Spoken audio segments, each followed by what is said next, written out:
సంక్రాంతి అనగానే మనకు గుర్తుకొచ్చేది కైట్స్ లేకపోతే పిండి వంటలు. పిండి వంటలు అమ్మలు, అక్కలు, చెల్లెళ్ళు అందరూ కలిసి ఇంట్లో హ్యాపీగా చేసుకున్నప్పటికీ, అబ్బాయిలు మాత్రం మొత్తం బంగ్లా మీదనే ఉంటారు. మొత్తం కైట్స్ ఎక్కించుకుంటా, మొత్తం పండగంతా మనకు ఆకాశంలోనే కనిపిస్తూ ఉంటుంది సంక్రాంతి అంటే. కానీ సంక్రాంతి ఎంత పెద్ద ప్రాబ్లమ్ క్రియేట్ చేసిందంటే ఈ రోజుల్లో వీళ్ళు వాడే మాంజాలతో ఎంత ప్రాబ్లం వచ్చిందంటే బండి మీద పోయే వాళ్ళకి తగిలి చనిపోయిన కుటుంబాలు, నష్టపోయిన కుటుంబాలు చాలా ఉన్నాయి ఇప్పుడు.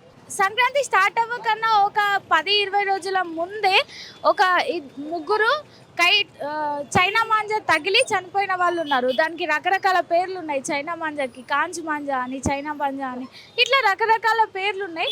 వాటి వాటి తగిలి అంటే ఆ చైనా మాంజాలు స్తంభాలకు తగిలి అవి తట్టుకొని వచ్చిపోయే వాళ్ళకు, బండ్ల మీద ఉన్న వాళ్ళకు, నడుచుకుంటూ పోయే వాళ్ళకు వచ్చి మెడకి తగిలి చనిపోయిన వాళ్ళు చాలామంది ఉన్నారు.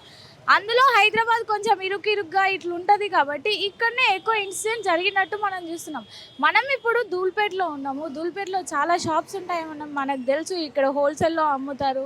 ఇక్కడ అన్ని రకాల మాంజాలు, అన్ని రకాల గాలిపటాలు అన్నీ దొరుకుతాయన్న విషయం మనకు తెలుసు. అయితే ఇప్పుడు ఇక్కడ ఎంత స్ట్రిక్ట్ నడుస్తుంది అంటే ఒకవేళ చైనా మాంజా కనిపిస్తే వాళ్ళని తీసుకుపోయి వెంటనే పోలీసు వాళ్ళు వచ్చి మొత్తం తీసుకొని 50,000కు పైగా వాళ్ళకి ఫైన్ వేస్తున్నారంట. వీళ్ళు అస్సలు ఈ ధూల్పేట్ మొత్తం తిరిగినా మీకు చైనా మాంజా దొరికే అవకాశం లేదు, అంత స్ట్రిక్ట్ రూల్స్ తీసుకొచ్చారు. అయితే మనతో పాటు షాప్ వాళ్ళు ఉన్నారు, ఒకసారి మాట్లాడడానికి ట్రై చేద్దాం. నమస్తే అండి. నమస్తే మేడం. చైనా మాంజా అమ్ముతున్నారా మీరు? టోటల్గా బంద్ అయిపోయింది మేడం మొత్తం. చైనా మాంజా మనం అమ్మో madam. China manja last year అమ్మారా? లే మేడం.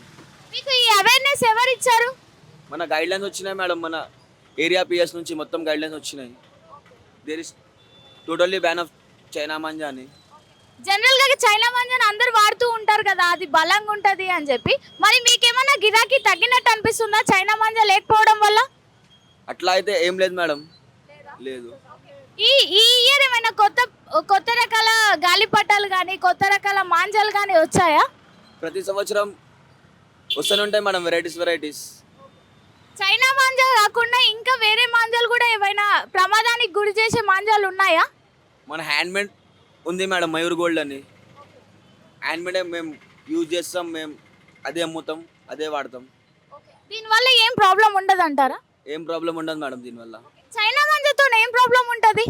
హార్మ్ఫుల్ ఉంటుంది మేడం, మన పావురాలకు, మనుషులకు ప్రాణాలు పోతున్నాయి దాంతో. అందుకనే మనం బంద్ చేసినాం టోటల్లీ.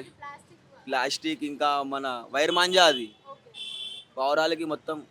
ఇక్కడ ధూల్పేటలో మనకి ఏ ప్లేస్లో కూడా అసలు మాంజా అమ్మే అవకాశం లేదు, ముఖ్యంగా చైనా మాంజాలు. దానికి దీటుగానే ఇంకా హ్యాండ్మేడ్ మాంజాలు చాలా ఉన్నాయని చెప్తున్నారు. ఇక్కడ చాలా వరకు ఎక్కువ మాంజాలన్నీ ఇక్కడే అమ్ముతూ ఉంటారు. హైదరాబాద్లో మీరు ఏడికి పోయినా దొరకని మాంజాలన్నీ, రకరకాల మాంజాలు కానీ, గాలిపటాలు కానీ మీకు ధూల్పేటలోనే దొరుకుతాయని మనకు తెలుసు. ఇట్లాంటి ప్లేస్లలో కూడా అసలు అమ్మట్లేదు. అయితే రీసెంట్గా నేను ఒక షాప్కి పోయి అడిగితే వాళ్ళ దగ్గర ఉన్న లాస్ట్ ఇయర్ కొన్న మాంజాలన్నీ తీసుకుపోయి పోలీస్ స్టేషన్లో పెట్టుకున్నారంట. వాళ్ళకి 50,000 వరకు ఫైన్ వేశారంట.